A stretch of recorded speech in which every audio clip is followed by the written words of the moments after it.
दोस्तों नमस्कार, जय हिंद, जय श्री कृष्णा। इस वीडियो में हम आपको बुद्ध के जन्म की कथा के साथ साथ देवगुरु बृहस्पति की पत्नी तारा और चंद्रमा ने किस प्रकार उन्हें धोखा दिया, अपनी पत्नी को पाने के लिए उन्होंने कितने दिनों तक युद्ध किया और तारा से जो पुत्र उत्पन्न हुआ वो किसका था, चंद्रमा का था या गुरु बृहस्पति का। ये सब कहानी हम आगे की वीडियो में बताने वाले हैं, तो वीडियो के लास्ट तक हमारे साथ बने रहिए। तो चलिए वीडियो शुरू करते हैं। सूत जी बोले, हे मुनियों, अब आप लोग उस दिव्य तथा मनोहर कथा को सुनिए जिसे मैंने परम श्रेष्ठ व्यास जी के मुख से सुना है। मैं उसे अपनी बुद्धि के अनुसार वैसा ही कहूँगा। सुरगुरु बृहस्पति की पत्नी का नाम तारा था। वह रूप यौवन से संपन्न तथा सुंदर अंगों वाली थी। एक बार वह सुंदरी अपने यजमान चंद्रमा के घर गई। उस रूप तथा यौवन से संपन्न चंद्रमुखी कामनी को देखते ही चंद्रमा उस पर आसक्त हो गई। तारा भी चंद्रमा को देखकर आसक्त हो गई। इस प्रकार वे दोनों, तारा तथा चंद्रमा, एक दूसरे को देखकर प्रेम विभोर हो गए। वे दोनों प्रेमोन्मत्त एक दूसरे को चाहने की इच्छा से युक्त हो विहार करने लगे। इस प्रकार उनके कुछ दिन व्यतीत हुए। तब बृहस्पति तारा को घर लाने के लिए अपना एक शिष्य भेजा, परंतु वह न आ सकी। जब चंद्रमा ने बृहस्पति के शिष्य को कई बार लौटाया तो वे क्रोधित होकर चंद्रमा के पास स्वयं ही गए। चंद्रमा के घर जाकर उदारचित्त बृहस्पति ने अभिमान के साथ मुस्कुराते हुए उस चंद्रमा से कहा, हे चंद्रमा, तुमने यह धर्म विरुद्ध कार्य क्यों किया और मेरी इस परम सुंदरी पत्नी को अपने घर में क्यों रख लिया? हे देव, मैं तुम्हारा गुरु हूँ और तुम मेरे यजमान हो। तब हे मूर्ख, तुमने गुरु पत्नी को अपने घर में क्यों रख लिया? ब्रह्म हत्या करने वाला, स्वर्ण चुराने वाला, मदिरा पान करने वाला, गुरु पत्नीगामी तथा पांचवा इन पापियों के साथ संसर्ग रखने वाला, ये महापातकी हैं। तुम महापापी, दुराचारी एवं अत्यंत निंदनीय हो। यदि तुमने मेरी पत्नी के साथ अनाचार किया है तो तुम देवलोक में रहने योग्य नहीं हो। हे दुष्टात्मन, अश्तापांगी, मेरी इस पत्नी को छोड़ दो जिससे मैं इसे अपने घर ले जाऊं, अन्यथा गुरु पत्नी का अपहरण करने वाले तुझको मैं शाप दे दूंगा। इस प्रकार बोलते हुए स्त्री विरह से कातर तथा क्रोधाकुल देवगुरु बृहस्पति से रोहिणीपति चंद्रमा ने कहा। चंद्रमा बोले, क्रोध के कारण ब्राह्मण अपूजनीय होते हैं। क्रोध रहित तथा धर्मशास्त्रज्ञ विप्र पूजा के योग्य हैं और इन गुणों से हीन ब्राह्मण त्याज्य होते हैं। हे अनग, वह सुंदर स्त्री अपनी इच्छा से आपके घर चली जाएगी और यदि कुछ दिन यहाँ ठहर भी गई तो इससे आपकी क्या हानि है? अपनी इच्छा से ही वह यहाँ रहती है। सुख की इच्छा रखने वाली वह कुछ दिन यहाँ रहकर अपनी इच्छा से चली जाएगी। आपने ही तो पूर्व में धर्मशास्त्र के इस मत का उल्लेख किया है कि संसर्ग से स्त्री और वेद कर्म से ब्राह्मण कभी दूषित नहीं होते। चंद्रमा के ऐसा कहने पर बृहस्पति अत्यंत दुखी हुए एवं चिंतामग्न होकर शीघ्र ही अपने घर चले गए। कुछ दिन अपने घर रहकर चिंता से व्याकुल गुरु बृहस्पति पुनः उन औषधिपति चंद्रमा के यहाँ शीघ्र जा पहुँचे। वहाँ द्वारपालों ने उन्हें भीतर जाने से रोका। तब वे क्रुद्ध होकर द्वार पर ही रुक गए। कुछ देर तक प्रतीक्षा करने पर जब चंद्रमा वहाँ नहीं आए तब बृहस्पति अत्यंत क्रुद्ध हो उठे। वे विचार करने लगे, मेरा शिष्य होते हुए भी इसने माता के समान आदरणीय गुरु पत्नी को बलपूर्वक हर लिया है, इसलिए अब मुझे इस अधर्मी को दंडित करना चाहिए। तब बाहर द्वार पर खड़े बृहस्पति ने क्रोध के साथ चंद्रमा से कहा, अरे नीच पापी देवाधम, तुम अपने घर में निश्चिंत होकर क्यों पड़े हो? मेरी स्त्री शीघ्र मुझे लौटा दो, अन्यथा मैं तुम्हें शाप दे दूंगा। यदि तुम मेरी पत्नी नहीं दोगे तो मैं तुझे अवश्य भस्म कर दूंगा। सूत जी बोले, बृहस्पति के इस प्रकार के क्रोध भरे वचन सुनकर द्विजराज चंद्रमा शीघ्र घर से बाहर निकले और हंसते हुए उनसे बोले, आप इतना अधिक क्यों बोल रहे हैं? सर्व लक्षण संपन्न वह असिता पांगी आपके योग्य नहीं है। हे विप्र, आप अपने समान किसी अन्य स्त्री को ग्रहण कर लीजिए। ऐसी सुंदरी भिक्षुक के घर में रहने योग्य नहीं है। यह प्रायः कहा जाता है कि अपने समान गुण संपन्न पति पर ही पत्नी का प्रेम स्थिर रहता है। अपने इच्छानुसार अब आप चाहे जहां चले जाएं, मैं इसे नहीं दूंगा। आपका साप मेरे ऊपर नहीं लग सकता। हे गुरु, मैं यह रमणी आपको नहीं दूंगा। अब आप जैसा चाहें वैसा करें। सूत जी बोले, चंद्रमा के ऐसा कहने पर देवगुरु बृहस्पति रुष्ट होकर चिंता में पड़ गए और वे कुपित हो शीघ्रता से इंद्र के भवन चल गए। वहां स्थित देवगुरु बृहस्पति को दुख से व्याकुल देखकर इंद्र ने पाद्य अर्घ्य तथा अचमनीय आदि से उनकी विधिवत पूजा करके बैठाया।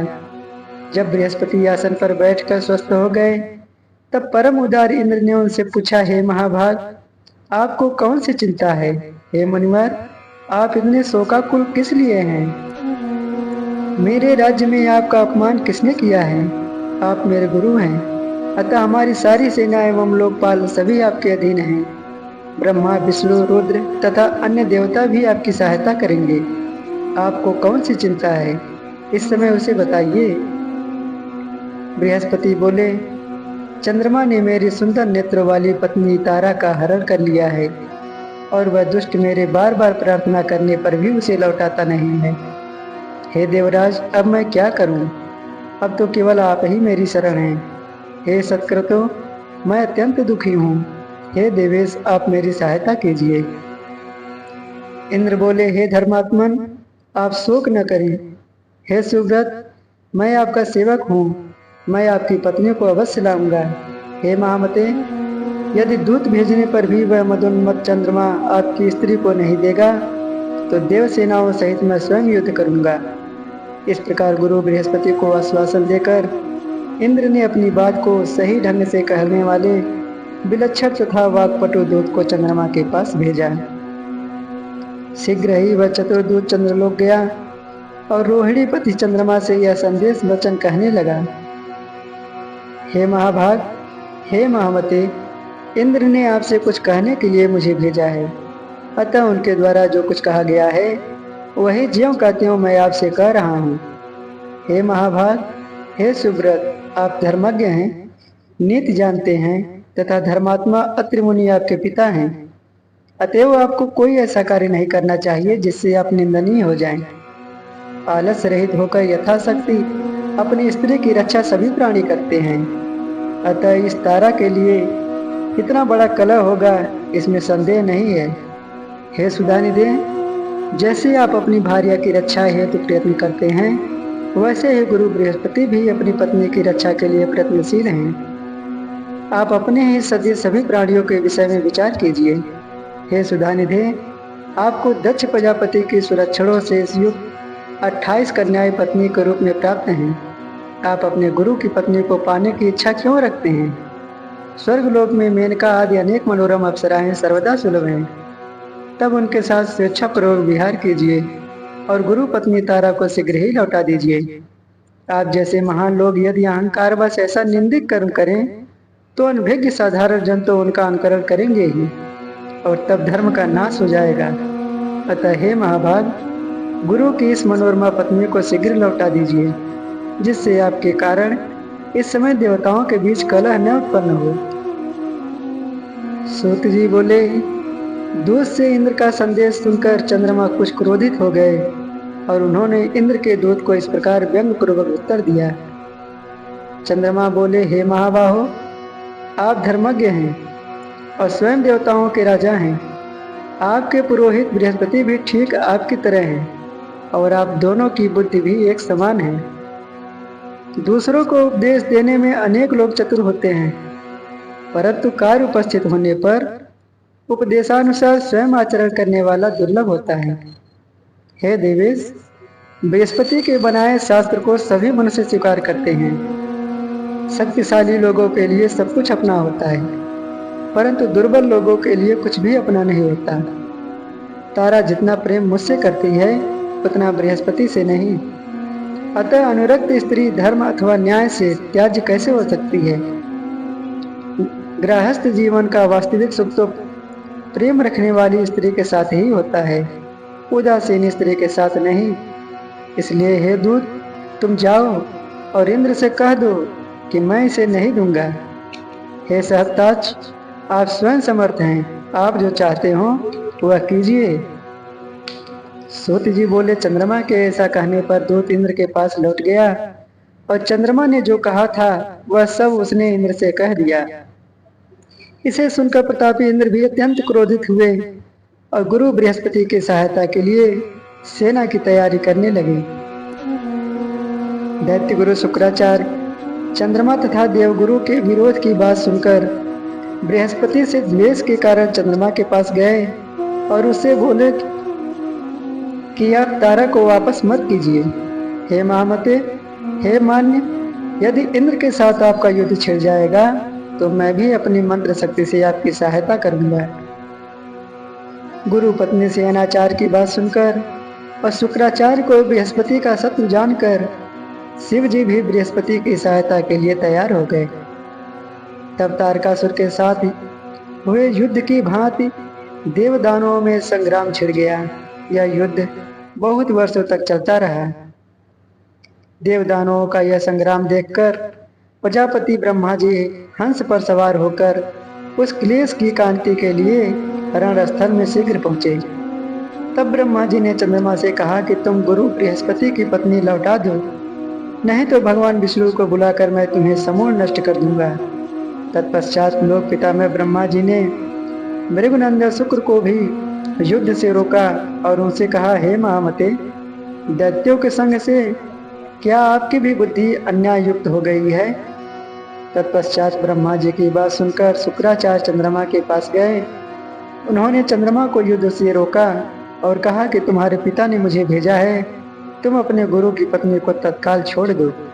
सूत जी बोले, शुक्राचार्य की वह अद्भुत वाणी सुनकर चंद्रमा ने बृहस्पति की गर्भवती सुंदरी प्रिय भार्या को लौटा दिया। पत्नी को पाकर देवगुरु बड़े प्रसन्न हुए और आनंद पूर्वक अपने घर चले गए। तत्पश्चात सभी देवता और दैत्य भी अपने अपने घर चले गए।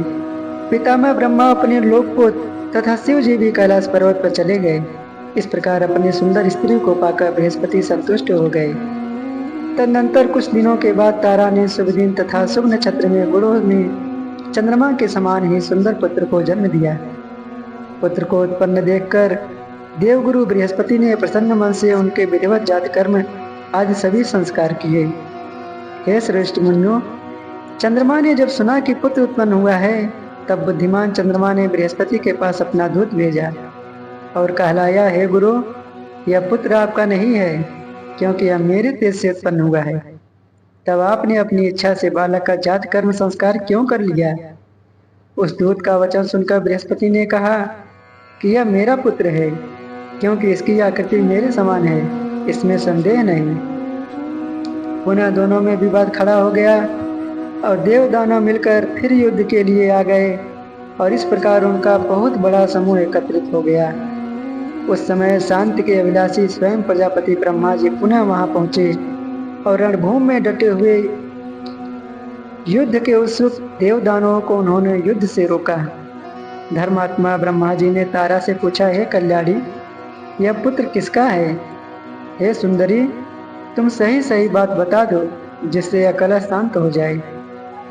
तब सीतापांगी सुंदरी तारा ने लजाते हुए सिर नीचे करके मंद स्वर में कहा, यह पुत्र चंद्रमा का है। ऐसा कहकर वह घर के भीतर चली गई। तब प्रसन्न चित्त होकर चंद्रमा ने उस पुत्र को ले लिया। उन्होंने उसका नाम बुद्ध रखा। पुनः वे अपने घर चले गए। तत्पश्चात ब्रह्मा जी अपने लोक को तथा इंद्र सहित सभी देवता भी चले गए। इसी प्रकार प्रेक्षक भी जो जहाँ से आए थे वे सभी अपने अपने स्थान को चले गए। हे मुनिजन, इस प्रकार गुरु के क्षेत्र में चंद्रमा से बुद्ध की उत्पत्ति का यह वृत्तांत जैसे मैंने पूर्व में सत्यवती पुत्र व्यास जी से सुना था, वैसा आप लोगों से कह दिया। दोस्तों, अगर ये हमारा वीडियो अच्छा लगा हो, कहानी मज़ेदार लगी हो, तो हमारे वीडियो को लाइक करें, हमारे चैनल को सब्सक्राइब करें और अपने दोस्तों के साथ शेयर करें। जय हिंद, जय भारत, जय श्री कृष्ण।